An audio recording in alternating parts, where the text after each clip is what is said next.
Live from the National News Studio, Sri Lanka.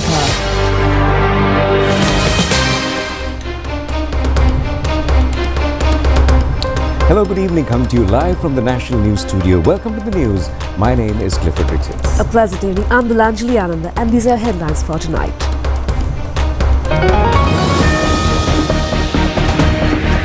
Sri Lanka records over $635 million in worker remittances in June, a 22% increase. Anti-Pyramid National Awareness Week from tomorrow. The European Union and Mexico express displeasure over President Trump's new tariffs. A solution within 3 months to the problem of unsystematic balance of teachers and principals in the North Central Province. 35 undeveloped deposits at the Kahatagaha Graphite mine. Constructions in the Moragula hydroelectricity power reach the final stage.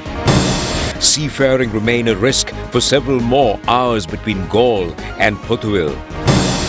24 persons killed in an attack near Gaza aid distribution center.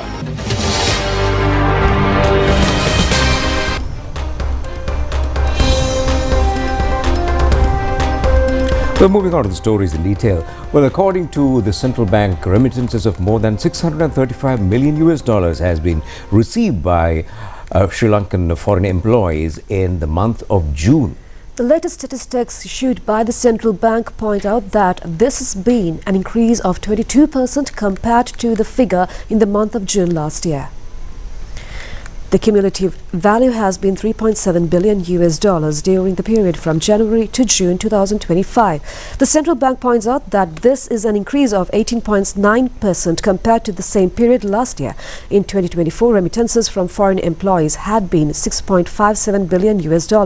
As per official data, it has also been reported that more than 312,000 Sri Lankans migrated for foreign employment during that year. Meanwhile, the central bank has taken steps to implement an anti-pyramid National Awareness Week from tomorrow to the 18th of this month. The objective of this program is to raise extensive awareness among the public regarding the danger posed to the entire economy and to individuals as well through banned pyramid schemes. Governor of the central bank, Dr. Nandalal Veerasinghe, said that there is a spread of pyramid schemes at present due to lack of awareness.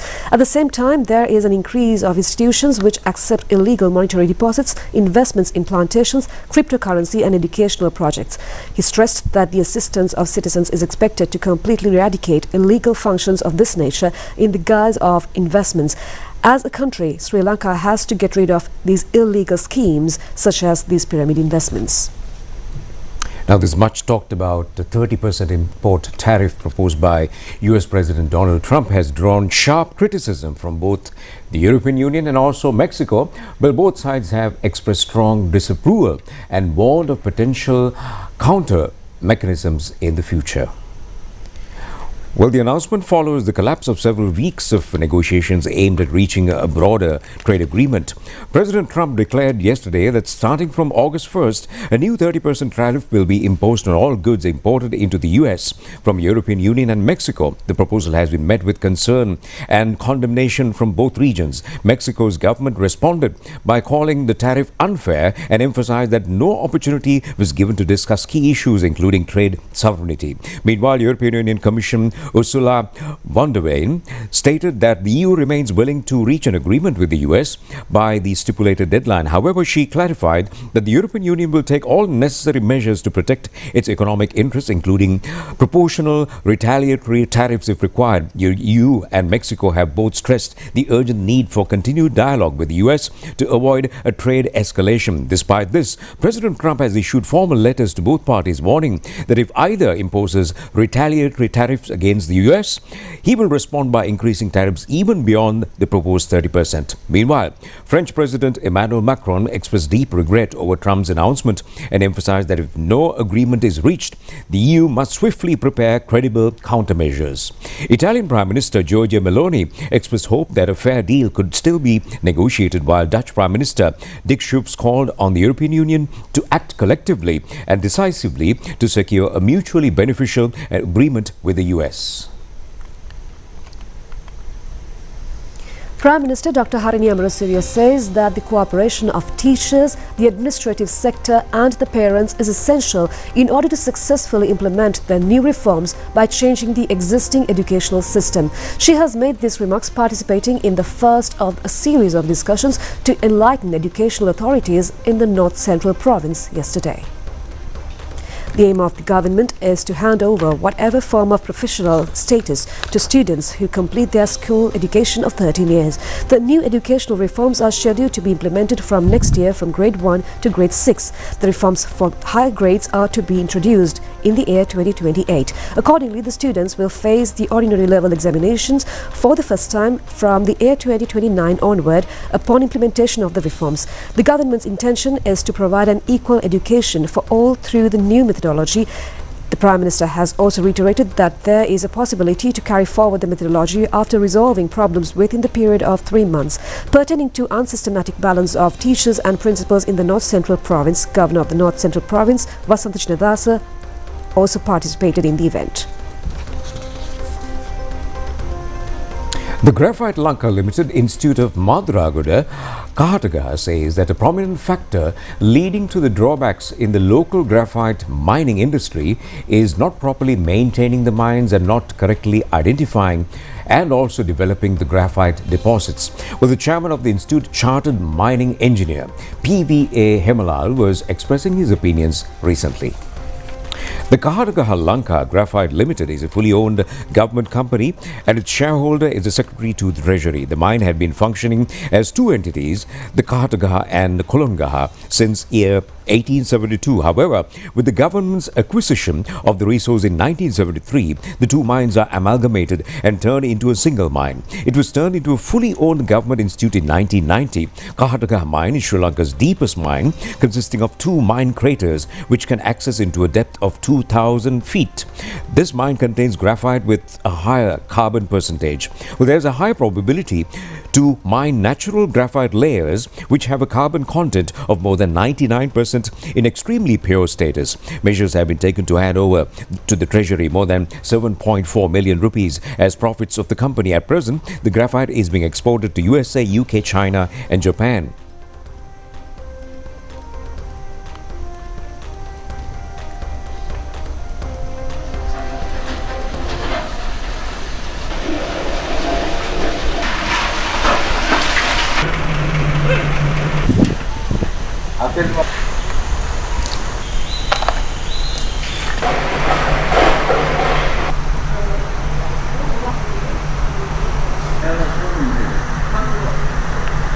Chairman of the Graphite Lanka Limited, PVA Hemapala, says that just a fraction of the massive mineral deposits in Sri Lanka had been upgraded up to now. The production capacity has remained at a low level for several years. In the 1980 decade, around 200 tons were manufactured in a month. However, today the production capacity has fallen to 60 or 70 tons. The aim is to increase the production to 100 tons in the near future. The procedure has to be carried out forward methodically, and this is not a task which could be fulfilled within a month or two, he says. Hydropower canal system is being renovated after a gap of 35 years under Vari Mahima Ape Urume program. An amount of 200 million rupees has been allocated for the renovation of this irrigation system. Parallel to this, canal dams of the Rava Canal irrigation system will also be repaired. Minister K.D. Lalkantha, Deputy Minister Nama Karnaratna, Director General of Irrigation Ajit Gudasekara, along with a group of other officials attended the function held on the occasion of the renovation of Hydropower canal system. Constructions in the new Polpitia transmission channel in Kotmale and the Morogol hydroelectricity power are in the final stages. Minister of Power, Engineer Kumar Jakudi was engaged in an observation tour of the project yesterday, and this program is extremely important in maintaining the stability of the national electricity grid. Constructions of the Morogoro Hydropower project is scheduled to be completed in December this year. It adds 30 megawatts of power electricity to the national grid through the construction of a dam of 236 feet in length and 37 meters in height across the Mahavali River. The project also includes the construction of the underground tunnel, which carries water through a distance of 3 kilometers from the site of the dam. Similarly, it incorporates the construction of the Kotmale new Polpitia transmission cable system, which connects the Mahavali and Lakshapana hydropower complexes. The new initiative is expected to fulfill a massive task of maintaining the stability of the national power grid. The minister also appreciated the work being jointly conducted by the engineers of CEB and also local specialists and the construction companies. Director of the Morogoro Hydropower Electricity Project, Gamunu Ranasinghe, Deputy General Manager of CEB, Nishant Garusinghe, and other officials have also participated in this event. Professor Ashoka Dangola of the Peradeniya Veterinary Medical Faculty says that the site on which the jumbo is lying will be changed tomorrow, which is in a critical condition now. Answering a query, he told that further treatment will be decided later. The Veterinary Medical Faculty team of the Peradeniya University had started the treatment of the jumbo on the 6th of this month. Veterinary surgeon Tharindu Vijayakon and his team treated the tusker early in the morning today as well. Several blood samples were also taken and the lying position of the tusker will be changed tomorrow. After conducting that under the supervision of a Professor Dangola, future treatment will be decided considering the reports of the blood samples taken today, according to the veterinary surgeon Tharindu Vijayakon. The Wildlife Veterinary Medical Unit is being daily updated regarding the health condition of the jumbo.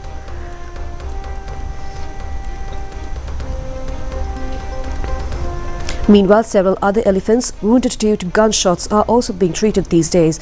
The Pandulagama Wildlife Veterinary Medical Unit recently treated the elephant calf named Yasa, which is frequenting Kalaveva area. The calf has received gunshot injuries on his right leg and several other places on its body. Another elephant with gunshot injuries, also in a serious condition, can be spotted these days around Kandalamak Tank area. The Giritale Wildlife Veterinary Medical Unit is treating the jumbo at present. Reports have also come in from a large number of areas regarding several elephants with gunshot injuries. According to the environmentalists, this is an alarming and a serious condition. Wildlife researcher Samira Veeratunga said that veterinary surgeons of the Wildlife Conservation Department have to treat injured elephants on a daily basis. Although there are only 14 veterinary surgeons island-wide, they have to treat and take care of elephants wounded with gunshots. He pointed out that construction of hospitals without providing a tangible solution to the problem is meaningless without filling a dark spot of the elephant conservation. The Wildlife Conservation Department has the ability to get the assistance of the Sri Lankan Army and Gram Niladaris along with divisional secretaries and the police as well. This is necessary in order to confiscate illegal firearms and take stringent legal action against the culprits. Failing this, they will continue in killing wild elephants using illegal firearms, which is a serious matter. Considering the expenditure incurred for treatment, a large amount of money can be saved along with time by banning the use of illegal firearms. With that, we go in for a short break. We'll be back with more news from home after the break.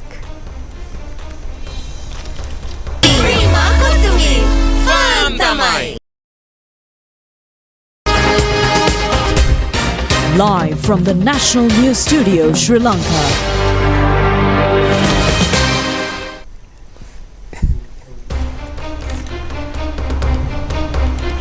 Welcome back. The Department of Meteorology has issued a warning on strong winds and roughening of the seas.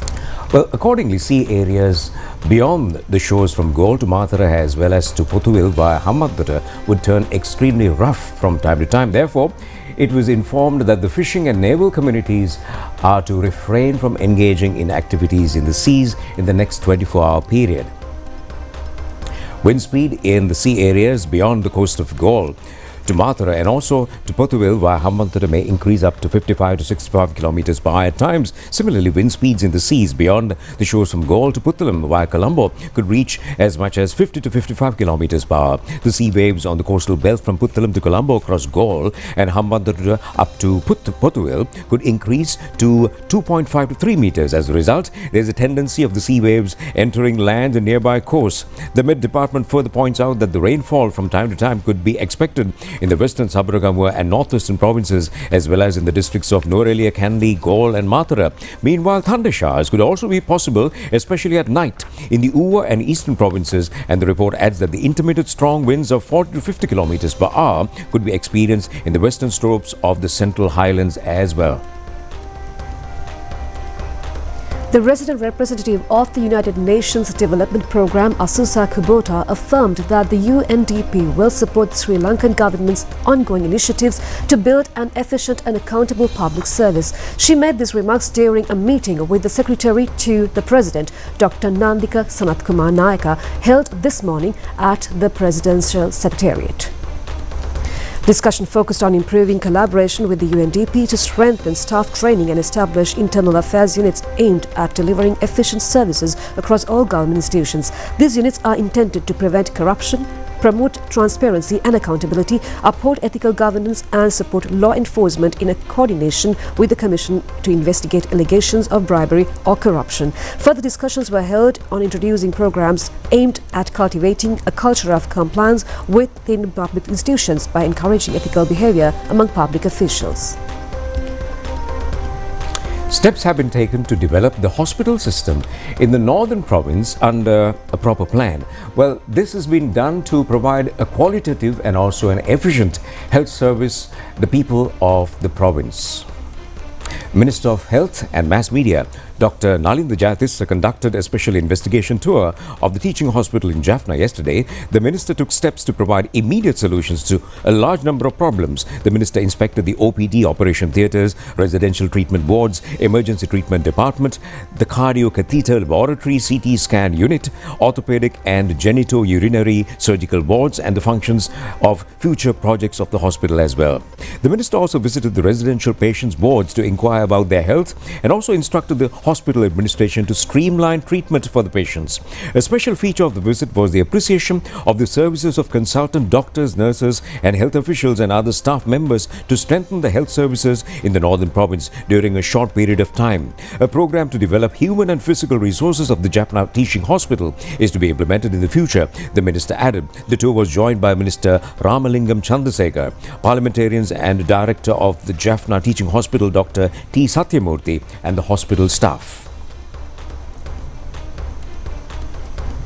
Well, Minister Vijitha Herat says that Sri Lanka aims to broaden all cooperation with Malaysia, and that's under the government of President Andukumar Sanayaka. Well, he made these remarks addressing an investment forum in Kuala Lumpur in Malaysia. Minister Vijitha Herat participated in the ASEAN Foreign Ministers Forum in KL, Malaysia. Chairs the organization this year.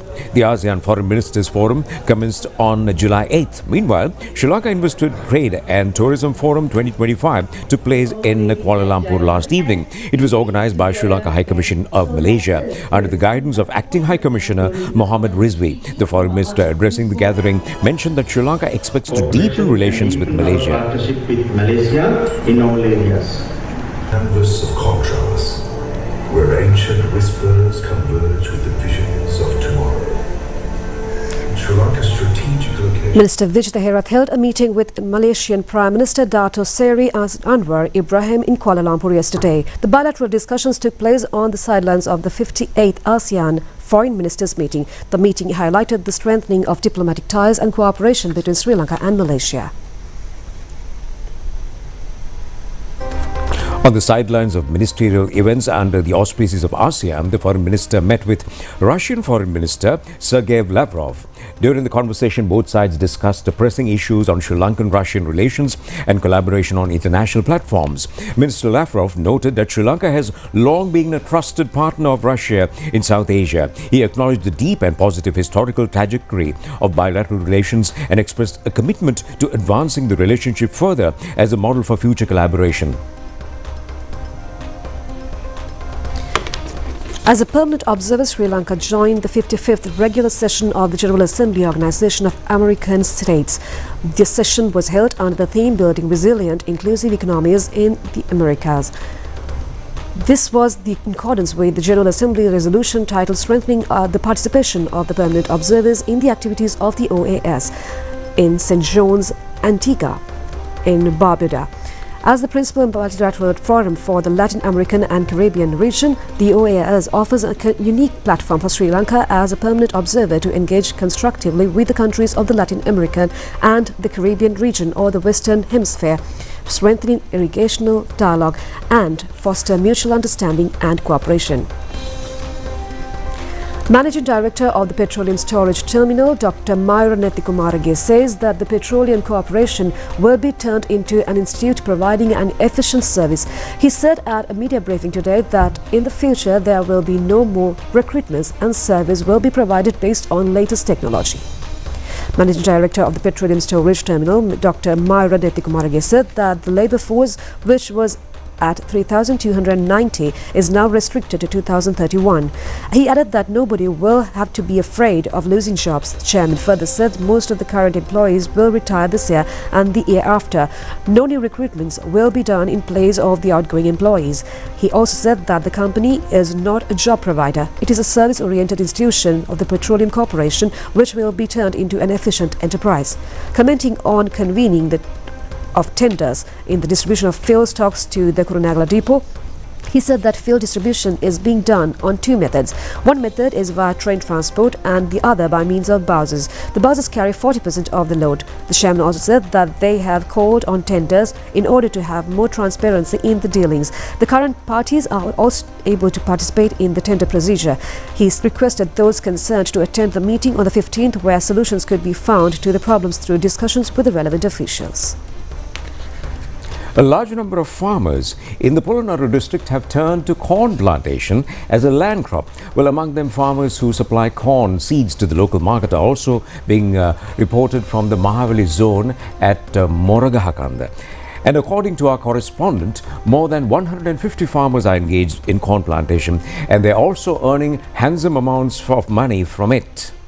A kilogram of local corn seeds can be purchased at a low price of 8,000 rupees from local corn producers, which is far less than the price of imported corn seeds. These plantations are being conducted under the instructions of the Sri Lanka Mahavali Authority and the Department of Agriculture. An income of around 1 million rupees can be earned from a corn plantation of an acre.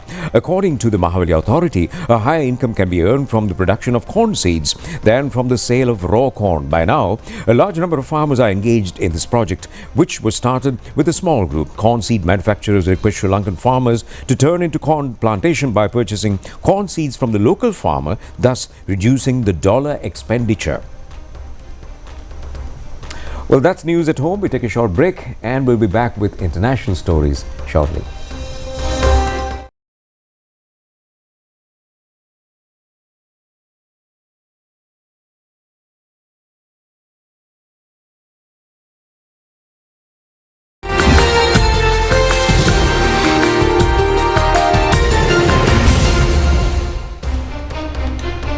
Welcome back on Foreign News. Israeli forces have killed at least 110 Palestinians in attacks across Gaza yesterday, including 34 people waiting for food rations in southern Rafah. Well, in fact, the killings come as progress in the ceasefire talks in Qatar have stalled. Well, in Rafah, survivors and witnesses claim that Israeli forces fired directly as Palestinians in the Al-Shaquz area in front of one of the United States-backed Gaza Humanitarian Foundation sites, which the United Nations and right groups have criticized. Other Israeli attacks included bombings that killed 14 Palestinians in the Gaza city. Israeli forces also hit 2 residential buildings in Jambalaya in northern Gaza, killing 15 people, while strikes on the Shati refugee camp west of the Gaza city have also killed 7 more people. Progress in negotiations between Hamas and Israel to end the war have meanwhile, with the sides disagreeing over the extent of Israeli forces' withdrawal from Gaza. Reports have indicated that Hamas has objected to the withdrawal of maps proposed by Israeli, as they would leave about 40% of the territory under Israeli occupation, including all of Rafah and other territories in the northern and eastern Gaza. Well, reports have also indicated that the two sides were also divided on the entry of humanitarian aid into Gaza and guarantees on ending the war. Meanwhile, the United Nations Children's Fund has pointed out that more than 50,000 Palestinian children have been killed or injured in Gaza since October 2023. UNICEF sources have described the devastating conditions facing children in Gaza, highlighting the lack of medical care and urgent need for medical evacuation. Now, wetlands across West China are teeming with life during this season as tens of thousands of migratory birds arrive to breed, transforming into vibrant havens of biodiversity. In the misty dawn of Huaiyun wetland in central China, tens of thousands of migratory birds such as ergots, cattle grigs and night herons were seen soaring through the air, perching lightly on branches or building their nests. Currently in the breeding season, most chicks have hatched in the nests scattered across the wetland, while some are perching their heads out on learning to fly. This year, a protective zone has been established extending over 500 meters around the breeding area to protect nesting birds from human disturbance. Kikai Lake, China's largest inland lake, is another heaven for migratory birds. It welcomes over 600,000 migratory birds every year. The Darksea Lake, situated deep within the Taklamakan Desert, has transformed into a heaven of migratory birds due to the sustained efforts in environmental protection and restoration. This summer, the area has attracted a variety of rare birds and wildlife, including rabbits, warning, gracefree and black winglet stilts, foraging and frolicking in the waters.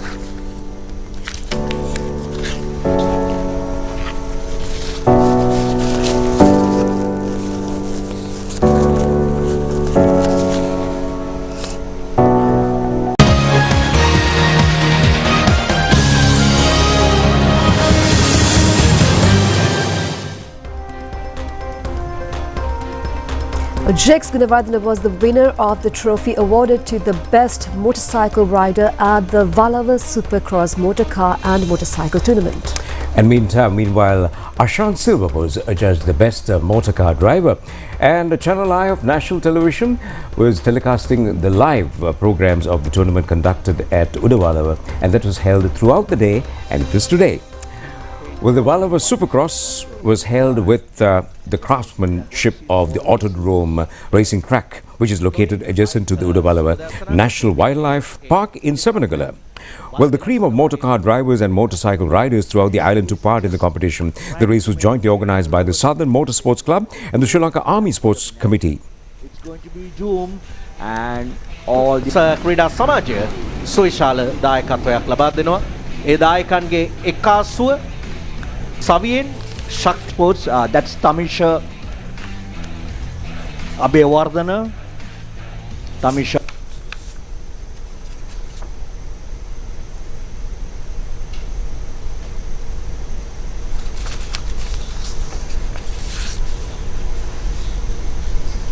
Well, command of the Sri Lanka Army, Lieutenant General Lasante Rodrigo, and also a group were present at the inauguration of the tournament. Under 9 years old. Competitors ranging from the ages 9 to 58 took part in the 24 events in vehicle engines capacities from 1,000 to 5,500 cc. Well, trophies and checks were presented to the winners of the tournament, and motorcycle riders Jax Gunawardena won the trophy for the best motorcycle rider who performed the most unusual leap, and also a large number of spectators were seen at this spectacular tournament. What travel or what terrain it takes part. He is proving himself. He is in the final round. Ashan Silva. The future of motocross racing.